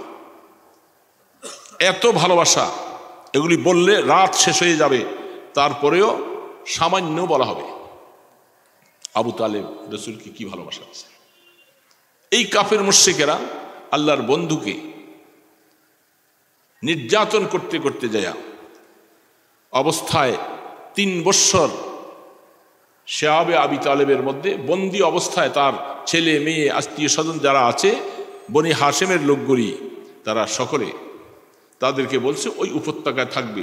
যেমন আজ আমাদের গাজাবাসীদেরকে ইসরায়েল, আমেরিকা যেইভাবে বন্দি করে রাখছে, সেরকমভাবে আল্লাহর রসুলকে কাফেররা, আবু জেহেল, ওতবা, সাইবা, সানাদিতে কুফার রসুলকে বন্দি করে দিছে। কেউ তার সাথে কথা বলতে পারবে না, কোনো খাবার দিতে পারবে না, পানি বস্তু দিতে পারবে না, রাস্তার মধ্যে লোক বসিয়ে রাখছে, কোনোভাবে যাওয়া যাবে না। সেই আবু তালেবের উপত্যকায় সেইখানে বন্দি করে রাখছেন। বন্ধুরা, রসুল সেখানে গাছের পাতা চিবাইয়া চিবাইয়া জীবনটা ধারণ করছেন। পানি নিতে যাচ্ছে, আবু জেহাল লোক বসাইয়া রাখছে, মোহাম্মদ এরা না খেয়ে মরে যাক, তাদের এখানে কোনো রসদ পৌঁছতে পারবে না। 3 বৎসরের ভিতরে আল্লাহ রসুল একদিন আবু তালেবকে ডাক দিয়া বলে, চাচা, তারা তো আমাদেরকে এইভাবে বন্দিশালায় আটকে রাখছে, এত নির্যাতন, যার উসিলায় মক্কা, যার উসিলায় বাইতুল্লাহ, যার উসিলায় তোমরা বাসলা আসলা, আর তাকেই খাওয়ান দিচ্ছ না। কত বড় নিমক হারাম, কোনো মায়া নাই, মরে যাও। যেমন এখন গাজার মধ্যে আমাদের ভাইদেরকে মেরে ফেলতেছে না এইভাবে, ইসরায়েলের কোনো মায়া আছে? মায়া নেই। রাসূলকে ওইভাবে কষ্ট দিচ্ছিলেন পরিবারকে। আল্লাহর হাবিব আবু তালেবকে ডাক দিয়া বললেন, চাচা, আমার চাচাকে আমার সাথে দেখা করতে হবে। রাসূল আবু তালেব কিন্তু অনেক কষ্ট পাইতেছে, কিন্তু এখন সব কাফেরগুলি এক হয়েছে। তিনি একা কাফের হওয়া সত্ত্বেও রাসূলের জন্য অনেক কিছু করলেন, কিন্তু এবার পারতেছে না। রহমতে দো আলম হাবিবে কিবরিয়া মুহাম্মদ রাসূলুল্লাহ সাল্লাল্লাহু আলাইহি ওয়াসাল্লাম, আল্লাহ রসুল বললেন, চাচা, তারা যে আমার জন্য এই সন্ধি চুক্তি করেছিল, একটা কাগজের মধ্যে লেখা হয়েছিল যে আমাদেরকে 3 বছরের জন্য বন্দিশালায় দিয়ে দেওয়া হলো, এটা কেউ নষ্ট করতে পারবে না, ছিটতে পারবে না, অমান্য করতে পারবে না। এই লিস্টটা, শর্তনামাটা লেখা বাইতুল্লাহ ঘরের মধ্যে লটকে রাখছে। বাইতুল্লাহ ঘরের মধ্যে, এটা সুবহানাল্লাহ বলার বিষয় না, বুঝে নাই, এটা সুবহানাল্লাহ শব্দ না, এটা তো আস্তাগফিরুল্লাহ বলার দরকার। আমার রসুলকে, আমার নবীকে কষ্ট দেওয়ার জন্য এই শর্ত করেছে, এটা কি সুবহানাল্লাহ শব্দ? বলেন, কি বলবেন? আস্তাগফিরুল্লাহ। কষ্টের অবস্থায় রসুল বলছেন, চাচা, তারা যে শর্তনামাটা সেখানে লিখে রাখছে, আল্লাহ পাক দেখেন, উই পোকা চেনেন না? আপনাদের দেশে কি বলে? উলু। উলু চিনেন? উলু, এই বেড়া খাই ফেলায়, ওইটা খাই ফেলায়, ওইটা খাই ফেলায়, খায় না? কি বলে? আরে চিনে না নাকি? উলু।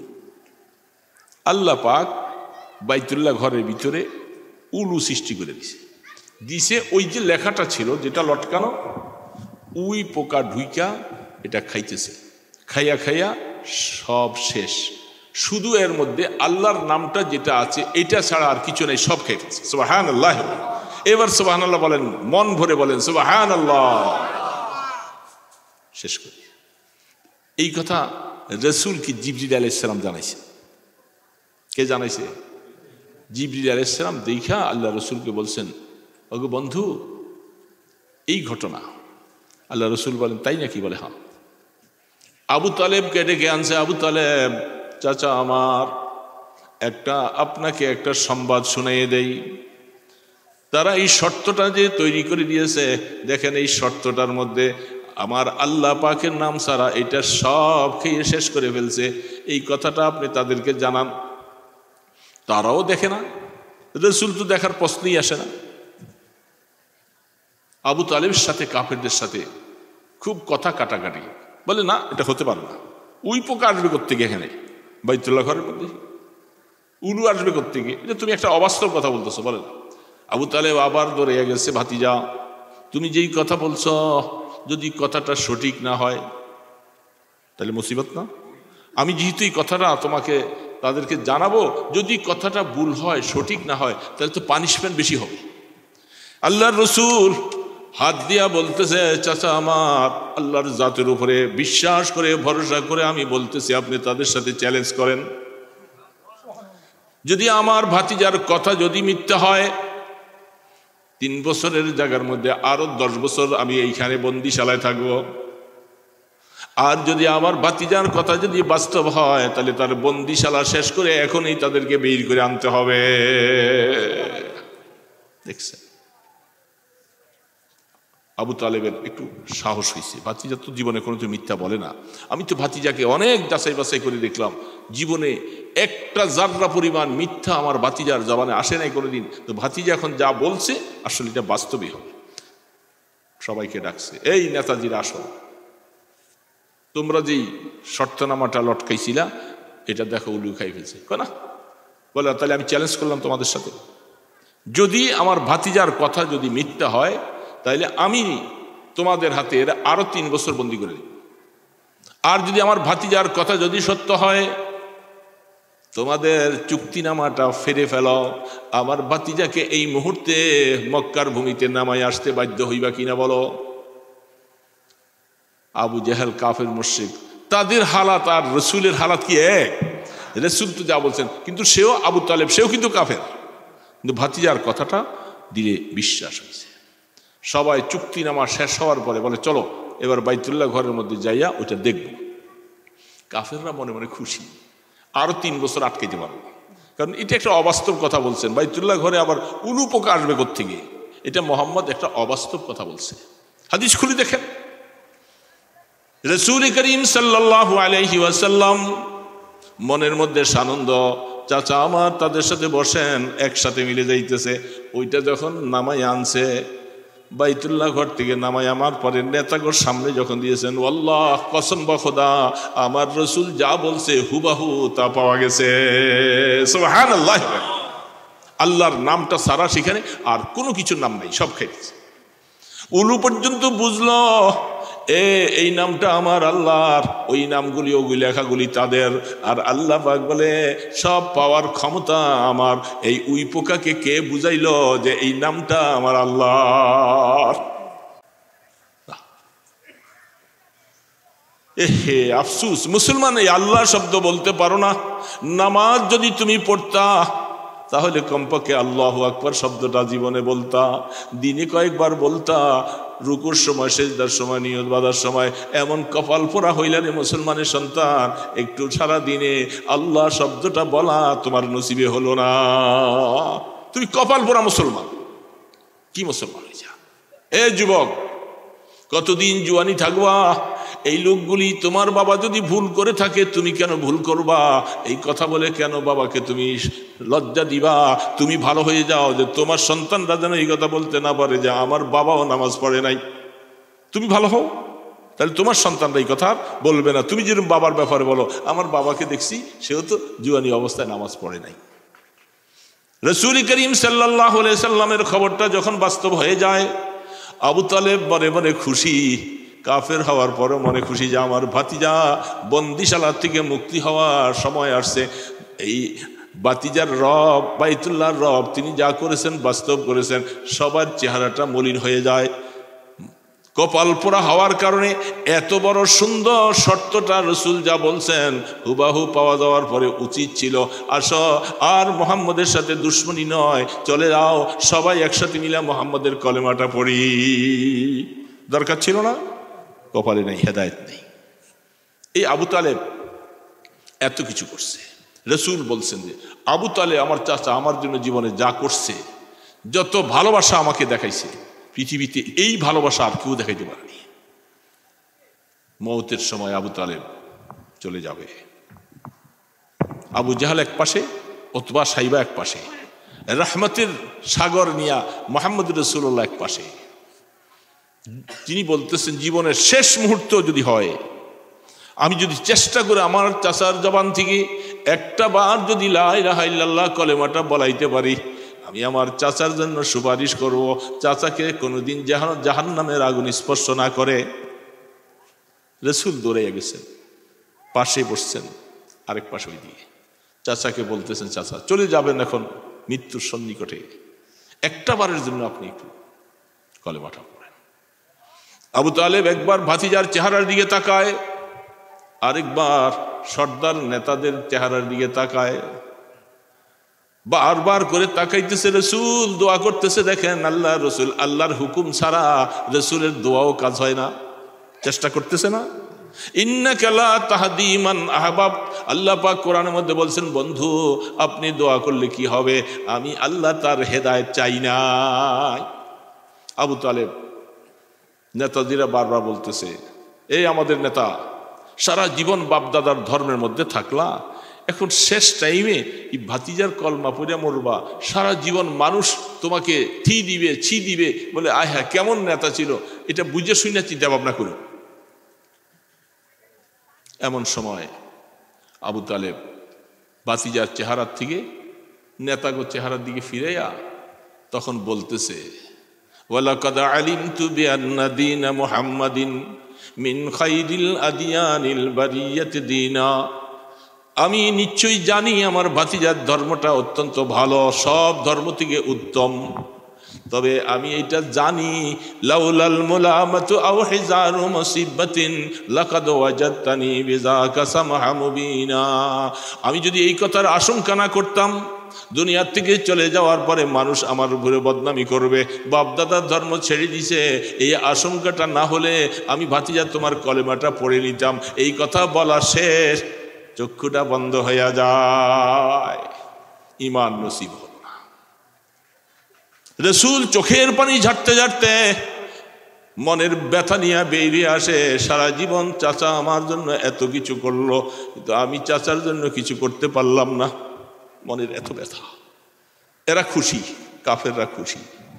রাসূল তারপরে বলছে আমি চাচার জানাজা পড়তে যাব। আল্লাহ রসুল আবু তালেব সেই সময় মরবার সময় রাসূল বলছে যে তারা বলছিল সারা জীবন আপনার খেদমত করছে, আপনার এত উপকার করেছে, আপনার একটা গায়ের জামা একটু দিয়ে দেন, আবু তালেবকে আমরা এটা দিয়ে দাফন করব। রাসূল নিষেধ করতে পারেন নাই। জানাজার দিকে চলছে, কোরআন আয়াত চলে আসছে, ও আমার বন্ধু, আপনি যে অবস্থায় আবু তালেবের জন্য চেষ্টা করতেছেন, দোয়া করতেছেন, কাফেরদের ব্যাপারে আপনার দোয়া গ্রহণ হবে না। আজকের পর থেকে কোনোদিন কোনো কাফেরের চিহ্ন জানাজায় যাবেন না সেখানে। রাসূলকে আল্লাহ পাক ওয়ার্নিং দিয়ে দিছেন। এতটুকু হলো রাসূল আল্লাহর কাছে বলছেন আল্লাহ উপকার করেছে জীবনে। হাদিসের মধ্যে পাওয়া যায় আবু তালেবের শাস্তিটা অন্য মানুষের শাস্তির থেকে একটু কম করে দিছে। রাসূলকে ভালোবাসার কারণে শাস্তিটা একটু কমাইয়া দিছে। কতটুকু কমাইছে বলে, একটা দুইটা আগুনের জুতা পায়ের মধ্যে পরাই দেবে। দুইটা আগুনের জুতা পায়ের মধ্যে পরাইয়া দেওয়ার সাথে সারাটা শরীর গলে যাচ্ছে, মাথার মগজগুলি খসে করে পড়বে। এ বাবা, এতটুকু শাস্তি কম হলো জাহান্নামের শাস্তি। বলে তুমি যত উপকারী করলা, রাসূলকে ভালোবাসছো, কিন্তু রাসূলের দ্বীন গ্রহণ করো নাই, এই ভালোবাসার কোনো দাম নাই। কি দাম? রাসূলকে ভালোবাসি আপনি বলতে গেলে ওয়াজ নসিহতে রাসূলের জন্য আপনি কত মহব্বত ভালোবাসা দেখাইছেন, কিন্তু আপনি নামাজ পড়েন না। বলেন, আপনি নামাজ পড়লেন না, আমার মা বোনেরা পর্দা করলো না, বেপর্দা চলতেছে, আপনি সুদ খান, আপনি ঘুষ খান, আপনি মিথ্যা কথা বলেন, হারাম কামাই করেন, পরের হক নষ্ট করেন, তাহলে আপনি কি রাসূলকে ভালোবাসলেন? বলেন, আপনি কি ভালোবাসছেন? আপনারই ভালোবাসার 2 পয়সার দাম হবে না। রাসূলকে ভালোবাসতে হলে আল্লাহর নবী যে দ্বীন রেখে গেছে, যেই নিয়মগুলি বলে গেছেন, কোরআন যা বলেছে এটাকে তুমি বাস্তবায়িত করো। তারপরে জীবনে ভুল হলে আল্লাহর কাছে তওবা করো, কিয়ামতের ময়দানে রাসূলের সুপারিশ পাইবা। কিন্তু রাসূলকে ভালোবাসলা, আবু তালেবের মতো ভালোবাসলে কোনো লাভ নেই। আবু তালেব ভালোবাসছে না, এমন ভালোবাসা কোনো দাম নেই বাবা। ভালোবাসতে হবে, মুসলমান পাক্কা মুসলমান হয়ে যাও, ভুলগুলি ছেড়ে দাও। তা আমরা এই মাদ্রাসাটাকে মহব্বত করব তো, যেহেতু মারকাজুস সুন্নাহ, সুন্নাহ মানে রসুলের আদর্শ, আল্লাহ রসুলের এই আদর্শওয়ালার সাথে আপনারা লেগে থাকবেন। মদিনাওয়ালার থেকে আল্লাহ আপনাকে দিলের মধ্যে দোয়া দিবেন, রসুলের দোয়া আপনি পাবেন।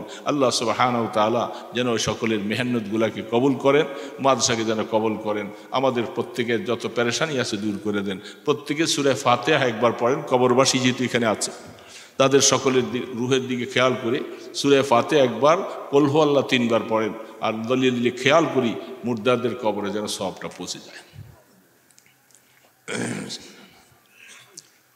আলহামদুলিল্লাহি রাব্বিল আলামিন আর রহমানির রহিম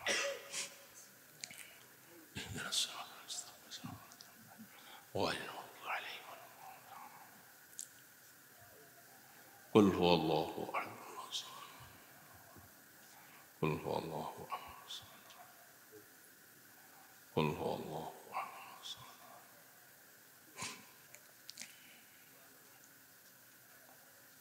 আপনি পড়লেন না, এই যে মিয়া আপনি পড়েন নাই, বলছে যে ঠোঁট তো লড়ে নাই। মনে মনে পড়লে হবে না, ঠোঁটটা লড়তে হবে।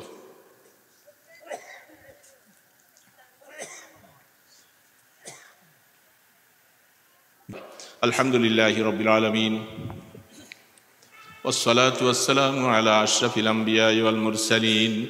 ربنا ظلمنا أنفسنا وإن لم تغفر لنا وترحمنا لنكونن من الخاسرين.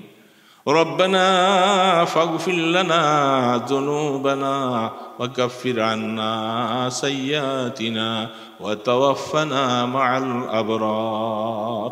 الله কুয়াশা পড়তেছে, মানুষেরা ঘুমিয়ে পড়েছে, পশু পাখি সব নিঝুম নিস্তব্ধ হয়ে গেছে। আল্লাহ, কবরস্থানের পাশে বসে আমরা কতগুলি গুনাহগার বান্দা জীবনের গুনাহগুলি স্মরণ করে মিসকিনের মতো হাত তুলেছি। আল্লাহ, আল্লাহ দয়া করে মেহেরবানি করে আমাদের দিকে একটু মায়ার নজরে তাকাও গো আল্লাহ।